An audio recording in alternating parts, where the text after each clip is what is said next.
안녕하세요, 강찬혁입니다. 오늘은 테슬라 이야기입니다. 그런데 전기차 이야기만 하지 않겠습니다. 요즘 테슬라를 단순히 차 많이 파는 회사로 보면 중요한 걸 놓치기 쉽기 때문입니다. 요즘 테슬라 관련해서 이런 말 많이 들으셨을 거예요. 전기차 성장 둔화됐다. 중국 업체들 너무 세다. 테슬라는 이제 끝난 거 아니냐? 이런 말들 전부 처음 나오는 말은 아닙니다. 테슬라는 늘 비슷한 흐름을 반복해 왔습니다. 실망이 커질 때, 기대가 꺾일 때, 주가가 흔들릴 때, 그때마다 사람들이 놓친 게 하나 있었습니다. 테슬라는 항상 현재 매출보다 다음 단계를 먼저 준비하는 회사였다는 점입니다. 먼저 전기차부터 보겠습니다. 요즘 테슬라는 차를 많이 파는데 집중하는 모습이 아닙니다. 가격을 낮추고 마진을 줄이면서까지 점유율을 유지하고 있습니다. 이건 전기차 시장이 이미 보급 단계에 들어갔다는 신호로 볼 수 있습니다. 보급 단계에 들어가면 기업의 전략이 바뀝니다. 최대 이익이 아니라 최대 사용자, 테슬라는 지금 이 전략을 쓰고 있습니다. 여기서 중요한 건 테슬라가 왜 굳이 마진을 희생하느냐입니다. 이유는 간단합니다. 테슬라는 차를 팔아서 끝나는 회사가 아니라 차 위에 돌아가는 생태계를 만들고 있기 때문입니다. 대표적인 게 자율주행입니다. 완성형은 아직 아니지만 테슬라는 실제 주행 데이터를 압도적으로 많이 쌓고 있습니다. 자율주행은 기술보다 데이터 싸움입니다. 이 부분에서 테슬라는 여전히 유리한 위치에 있습니다. 그리고 이 데이터는 단순히 운전자 편의에서 끝나지 않습니다. 보험, 물류, 로보택시, 도시 교통까지 확장될 수 있는 자산입니다. 여기서 일론 머스크 이야기 안 할 수가 없습니다. 머스크는 테슬라를 자동차 회사로 설명하지 않습니다. 그는 테슬라를 AI와 로봇 회사로 설명합니다. 이 말이 허풍처럼 들렸던 시기가 분명히 있었습니다. 하지만 요즘은 완전히 무시하기도 어렵습니다. 왜냐하면 테슬라는 이미 자율주행용 AI를 실제 환경에서 계속 테스트하고 있기 때문입니다. 여기서 투자자 입장에서 중요한 포인트가 나옵니다. 테슬라는 실적이 잘 나올 때보다 미래 사업이 평가절하될 때 오히려 더 많이 흔들립니다. 지금 시장이 테슬라를 보는 시선은 이렇습니다. 전기차 회사치고는 비싸다. 하지만 만약 테슬라를 전기차 회사가 아니라 AI, 로봇, 플랫폼 회사로 본다면 이 평가는 달라집니다. 물론 리스크도 분명합니다. 중국 전기차 경쟁, 규제 이슈, 머스크 리스크, 이건 부정할 수 없습니다. 그래서 테슬라는 이렇게 접근하는 게 현실적입니다. 단기 트레이딩이 아닌, 한 번의 올인도 아닌 조정 시 분할 매수와 기술 진척 체크를 해야 합니다. 정리해보겠습니다. 요즘 테슬라는 조용히 차 이후를 준비하는 단계에 들어와 있습니다. 그래서 차 판매 뉴스만 보면 실망스럽고 조금 멀리 보면 아직 끝났다고 말하기도 이릅니다. 테슬라는 지금 가장 애매한 위치에 있습니다. 그리고 시장에는 이런 애매한 구간에서 항상 큰 논쟁이 생깁니다. 그 논쟁이 끝났을 때 테슬라는 다시 전혀 다른 모습으로 평가받아 왔습니다. 오늘 영상의 핵심이 이거 하나입니다. 테슬라는 지금 당장 결과를 보여주는 회사가 아니라 다음 판에 룰을 바꾸려는 회사라는 점입니다. 지금부터 조금 흥미로운 이야기 해볼까 합니다. 우리가 지금 알고 있던 모든 주식들도 지금의 엔비디아, 테슬라처럼 대부분 전성기가 있었습니다. 석유 전성기 때 액션모빌, IT 전성기 때 시스코도 모두 그 시대의 주도주였습니다. 이 주식들의 공통점은 딱 하나인데요. 모두 엄청난 상승을 했지만 그 뒤 시대에 밀려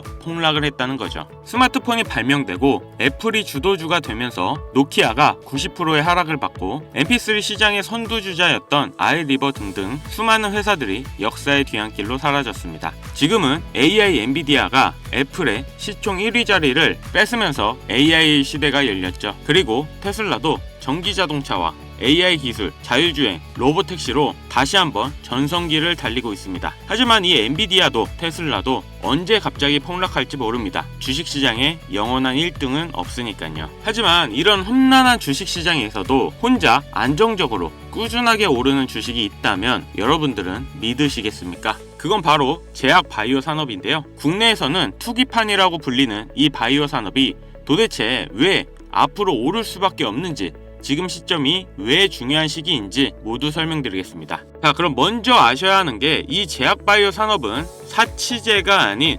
필수제입니다. 이게 무슨 말이냐?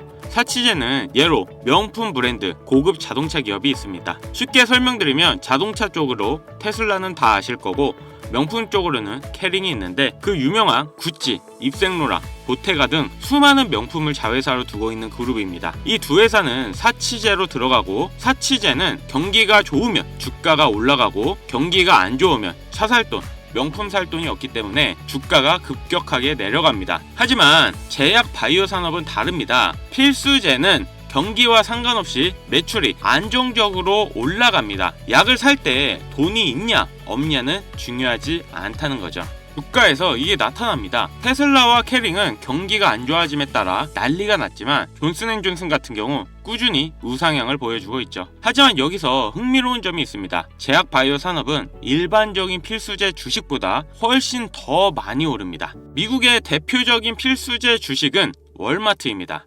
거의 모든 물품을 판매하고 미국 1위 마트라고 보시면 되는데요. 필수재 주식이기 때문에 주가가 안정적으로 올라갑니다. 하지만 존슨앤존슨은 훨씬 더 안정적으로 많이 올라가는데요. 그 이유는 독점력에 있어서입니다. 월마트는 생필품을 트레이더스나 다른 곳에서 대체가 가능한데요. 하지만 존슨앤존슨은 엄청나게 많은 제약 특허를 가지고 있습니다. 이 특허는 대체가 불가능하죠. 라이센스만 빌려줘도 엄청난 로열티를 받는다는 거예요. 그렇기 때문에 수익률 또한 존슨앤존슨이 압도적으로 높습니다. 제약바이오 산업의 독점력은 생각보다 중요한데요. 엔비디아 CEO 젠슨 왕도 마이크로소프트의 빌 게이츠도 이 독점력을 보고 신약 개발에 큰 투자를 하고 있습니다. 신약 개발 산업은 간단하게 말씀드리면 단백질 퍼즐을 맞추는 게임입니다. AI를 이용하면 더 빨리 퍼즐을 풀 수 있죠. 인건비도 시간도 줄어드는데요. 엔비디아는 이미 바이오니모라는 플랫폼으로 수많은 회사들에게 라이센스 비용을 받고 있습니다. 빌 게이츠는 케미마이라는 AI 신약 개발 회사에 결핵과 말라리아 치료를 위한 투자금을 약속했습니다. 시대의 선구자들이 이런 베팅을 하는 건 꿈이나 포부가 아닌 철저하고 전략적인 계산이 들어갔다는 거예요. 미국의 GDP는 지속적으로 상승하고 있는데 중요한 건 미국 평균 나이가 65세에 해당하는 노년층의 인구가 미국 전체 52%를 차지하고 있다는 거죠. 그렇다는 건 사람들이 점점 더 헬스케어와 바이오 신약에 돈을 쓰게 될 거라는 겁니다. 이런 구조가 제약바이오 산업으로 돈이 쏠릴 수밖에 없는 이유고 빌 게이츠와 젠슨 왕은 이런 구조적 미래를 예견하고 준비를 하는 겁니다. 마지막으로 기준 금리를 봐야 합니다.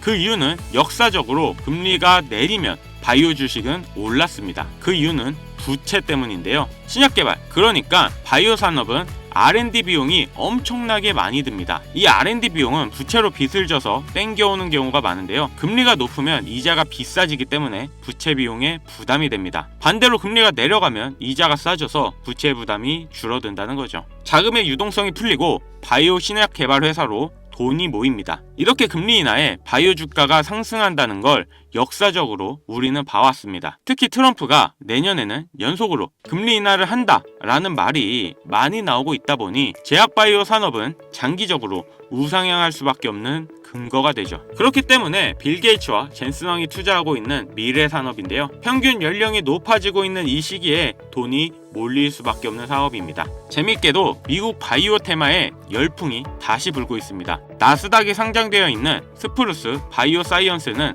10월에 FDA 발표와 기대감으로 4일 만에 30배가 넘는 상승을 보여줬습니다. 그것도 나스닥에서 최근 이렇게 바이오 종목들이 엄청나게 상승하는 걸 시장을 꾸준히 보신 분들은 보셨을 거예요. 자, 그렇다 보니 지금 경기가 힘든 건 다들 아실 겁니다. 이럴 때 하락하는 사치제가 아닌 경기가 안 좋더라도 오히려 금리가 인하되면 더 상승하는 제약바이오 종목에 투자를 하는 것이 현명하다는 거죠. 하지만 제약바이오 기업은 일반 투자자가 알기 어렵습니다. 임상실험, FDA 승인, 항원, 항체, 어려운 영어 투성인데요. 뉴스를 읽어야 하고 애널리스트 리포트를 볼 줄 알아야 하는데 배경과 기초 지식이 없으면 사실상 불가능하다는 겁니다. 그래서 준비했습니다. 모두를 위한 해외 주식 실전편. 제가 최근 해외 투자가 어렵다고 하시는 분들이 많아 제가 10년 이상 해외 투자를 하며 쌓아온 모든 경험과 노하우를 담아 만든 책이 있는데요. 특히 이 앞으로 미래 AI 관련 테마와 이 신약 개발에 모든 걸 담았습니다. 초보자부터 전문가까지 모두가 이해하고 도움이 될 수 있게 만들었습니다. 구독자 여러분, 제가 이 책을 팔려고 하는 게 전혀 아닙니다. 여기까지 영상을 봐주신 고마운 구독자분들에게 제가 무료로 제공해 드리려고 만들었습니다. 이 책은 단순한 해외 투자 설명서가 아니에요. 이 책을 읽고 나면 주식시장을 바라보는 관점이 아예 달라질 겁니다. 이제 단순히 차트를 보는 게 아니라 데이터로 시장을 읽는 눈을 가지시게 되는 거예요. 이건 전문가와 초보의 차이를 만드는 핵심 능력입니다. 제가 이 책을 무료로 보내드린다고 했는데 제가 바라는 건 딱 하나, 여러분들의 구독, 좋아요, 알림 설정입니다. 저 이거 하나 보고 영상 찍어요. 자, 그럼 이 책을 공유받으실 방법을 설명드리기에 앞서 혹시 나는 이렇게 책을 보면서 공부하는 것도 좋지만 지금 당장 괜찮은 종목 없냐 하시는 분들 계실 겁니다. 그래서 하나 더 준비했습니다. 최근 AI 기술을 이용해 신약 개발의 비용과 시간을 줄이고 있는 작은 바이오테크 종목인데 지금 많은 전문가들도 조용히 자기들만 담고 있는 종목인데요. 저도 한동안 지켜봤는데 곧 임상에 대한 결과가 나온다고 합니다. 지금 이 종목까지 여러분들에게 모두 공개해드리도록 하겠습니다. 자, 공유받으실 방법을 설명드릴 건데 PC로 시청하시는 분들은 영상 밑에 더보기 눌러주시고 화면에 보이는 링크 클릭해주시면 신청 페이지로 넘어가시는데요. 여기서 책을 받을 건지 종목을 받으실 건지 선택하셔서 눌러주시면 됩니다. 모바일 기준으로 다시 설명드리면 제목 부분을 눌러주시면 설명창이 나오는데요. 하단에 더보기 다시 눌러주시고 표시되는 링크 눌러주시면 신청 페이지로 넘어가집니다. 여기서 책을 받으실 건지 종목을 받으실 건지 선택하시면 문자 발송으로 자동으로 넘어가지시는데요. 그대로 문자 발송 눌러주시면 신청이 완료됩니다. 기회라는 것은 우리 모두에게 공평하게 주어지는 거라 관심 있으신 분들은 꼭 큰돈 넣는 게 아니라 소액으로 AI가 이끌어가는 흐름에 한번 맡겨보시는 것도 정말 좋은 선택이라 생각합니다. 여기까지 시청해주셔서 다시 한번 감사 인사드립니다. 저는 이만 물러갈게요. 지금까지 강찬혁이었습니다.